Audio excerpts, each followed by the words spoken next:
Okay, next topic is यहाँ पे भी एक थियरम है. The theorem is angle sum property, ASP, angle sum property of triangle.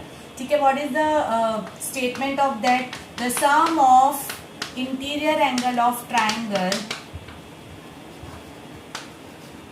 Is 180 degree. ये सबको पता है, हम बहुत टाइम से पढ़ते हैं, 4th स्टैंडर्ड से. Sum of interior angles of triangle is 180 degree. उसको हमें प्रूव करना है. तो सबसे पहले जैसे मैंने समझाया था, जब भी कोई भी प्रूविंग हो, सबसे पहले डायग्राम. तो ABC is a triangle, diagram draw हुआ. यहाँ पे कोई भी थियरम को directly we can not prove, तो यहाँ पे कंस्ट्रक्शन करनी पड़ेगी. कंस्ट्रक्शन लिखा है मैंने यहाँ पे. कंस्ट्रक्शन क्या करेंगे? देखो, without any construction you can not prove this theorem because it is a theorem, तो इज द यूनिवर्सल स्टेटमेंट. तो यहाँ पे हम कंस्ट्रक्शन एक पैरेलल लाइन करेंगे. ए से एक पैरेलल लाइन बनाओ, सपोज L. तो L जो है वो BC से पैरेलल बनाओ, L parallel to BC passing through A. तो ये हमारा कंस्ट्रक्शन हुआ और हम उसको यूज करके प्रूविंग स्टार्ट करेंगे. ठीक है, क्या प्रूव करना है वो भी एक बार लिख देते हैं. हमें प्रूव करना है angle A plus angle B plus angle C is equal to 180 degree. ये हमारा प्रूविंग है. हम स्टार्ट करेंगे प्रूविंग यहाँ से, जहां से हमने पैरेलल ली है वो L पैरेलल टू BC, ये हमने कंस्ट्रक्शन में लिया था. देयरफॉर अगर ये दो लाइन पैरेलल है तो ये देखो यहाँ पे Z फॉर्म हुआ, दिख रहा है Z. तो ये एंगल 1 और ये एंगल 2 इक्वल होंगे. Angle 1 is equal to angle 2, alternate angles. Same way यहाँ पे उल्टा Z भी दिख रहा है, ये उल्टा Z है देखो. तो उल्टा Z मतलब मैं 3 और 4 ले लूँ उसको.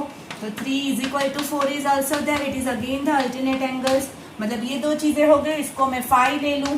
तो नाउ देखोगे अगर आप, तो L इज अ लाइन. अगर L लाइन है तो दिस 3 का सम क्या होगा? Angle 1 plus angle 5 plus angle 3 is 180 degree because linear pair. ये लीनियर पेयर है तो ये तीनों का सम 180 होगा, राइट. अभी हम वैल्यू को एक्सचेंज करेंगे. 1 को हम क्या लिख सकते हैं? 2. मतलब 1 को मैंने 2 लिखा. 3 को हम क्या लिख सकते हैं? 4. और 5 तो एज इट इज मैंने लिखा. तो हमें मिला 2 plus 4 plus 5 is 180. They are nothing but 5 आपका एंगल A है, एंगल 2 आपका B है और एंगल 4 आपका C है. Therefore angle A plus angle B plus angle C is 180 degree. Hence proved. Clear? वापिस एक बार, विदाउट कंस्ट्रक्शन कोई थियरम प्रूव जनरली नहीं होगा. तो यहाँ पे मैंने L parallel to BC construct किया जो पास हो रहा है A से. प्रूव करना है हमें तीनों का सम 180 डिग्री. तो हमने लिखा है ये वाला पार्ट. स्टार्ट हम यहाँ से ही करेंगे. L पैरेलल टू BC, तो 1 और 2 अल्टरनेट एंगल, 3 और 4 is also alternate angle. Now 1 plus 5 plus 3 180 degree because linear pair. बस वैल्यू को चेंज करो, हैंस प्रूव. तो this is your theorem second, जो ये चैप्टर का प्रूविंग है. तो इसको भी आपको थरली 2 बार लिखना है. Is the most important part, exam में 4 मार्क में आता है. तो this is your theorem. Next जो है वो आपका एज अ स्टेटमेंट ही हम उसको कंसीडर करेंगे. तो जो नेक्स्ट है is your exterior angle theorem, but वो हम एज एन एक्सियम लेंगे, उसको प्रूव करने की हमें जरूरत नहीं है. तो जो नेक्स्ट है वो है आपका स्टेटमेंट. तो it is your exterior angle theorem, but it is, हमें जो है उसको प्रूव नहीं करना. It is only the statement. ठीक है, सब में स्टेटमेंट नहीं लिख रहे हूँ, स्टेटमेंट में लिख के देती हूँ बाद में. सीधा हम लोग प्रूविंग मतलब क्या है वो देखेंगे. जनरली क्या होता है, व्हाट इज एक्सटीरियर एंगल? अगर कोई एक ट्रायंगल है, उसकी कितनी साइड्स होती है? 3, 1, 2 एंड 3 साइड. कोई भी साइड को एक्सटेंड करो, BC 2 तरफ एक्सटेंड होगी, इस तरफ और इस तरफ. तो यहाँ पे जो 2 एंगल फॉर्म हुए, they are called exterior angle. मतलब एक साइड से हमें 2 एक्सटीरियर एंगल मिले. सेम वे ये वाली साइड से भी 2 एक्सटीरियर एंगल मिलेंगे और ये वाली साइड से भी 2 एक्सटीरियर एंगल मिलेंगे. तो टोटल कितने एक्सटीरियर एंगल होते हैं? Total 6 exterior angle. हम जस्ट एक एक्सटीरियर एंगल के लिए पढ़ रहे हैं. Suppose BC is produce up to D such that ये जो है इज योर एक्सटीरियर एंगल.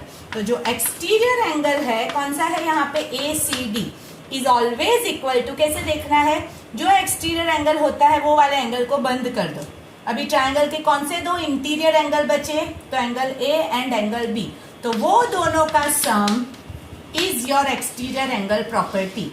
तो exterior angle ACD is equal to, इसको बंद करो, कौन दो बाकी बचे? A और B. तो उन दोनों का sum is your exterior angle property. Suppose ये 100 है, सपोज ये 60 है, तो आपका x क्या होगा, कैसे करना है, 100 इज इक्वल टू, इसको बंद कर दो, x प्लस 60।